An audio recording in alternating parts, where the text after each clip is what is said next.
নমস্কার। মীন রাশির জাতক জাতিকাদের জন্য মঙ্গলের গোচর পঞ্চম স্থান দিয়ে হচ্ছে জন্য এই গোচর কিন্তু অতটাও পজিটিভ নয়। আপনাদের মধ্যে কোথাও না কোথাও এনার্জির একটু অভাব লক্ষ্য করা যাবে। কথাবার্তা বলার সময় খুব বুঝে শুনে বলতে হবে।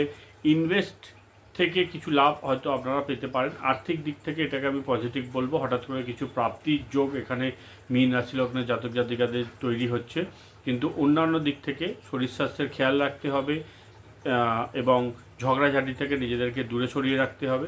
যাদের সন্তান আছে তাদের ক্ষেত্রে বলবো সন্তানের মধ্যেও কিছু পরিবর্তন, কিছু যেটা আপনার পছন্দ হচ্ছে না এরকম কিছু কাজ সন্তান এই সময় করতে পারে। সন্তানের দিকে খেয়াল রাখুন। যারা স্টুডেন্ট আছেন তাদের ক্ষেত্রে বলবো পড়াশোনার মধ্যে একটু বাধা বিঘ্ন কিন্তু এই সময় তৈরি হচ্ছে। 7.5 ফেস আপনাদের চলছে।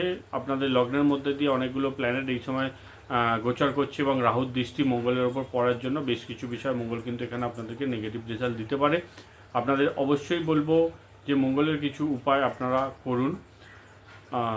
মঙ্গলবার দিন সকালবেলা খালি পেটে মধু চেটে আপনারা খেতে পারেন, হনুমান চল্লিশার পাঠ করতে পারেন। মঙ্গলবার দিন ভেজ খাবার খাওয়ার চেষ্টা করুন। বাইরে কোথাও বেরোলে যদি পকেটে একটু গুড়ের টুকরো আপনারা রাখতে পারেন, সেটা ও মঙ্গলকে কিন্তু অনেকটাই পজিটিভ করতে সহযোগিতা করবে। নমস্কার।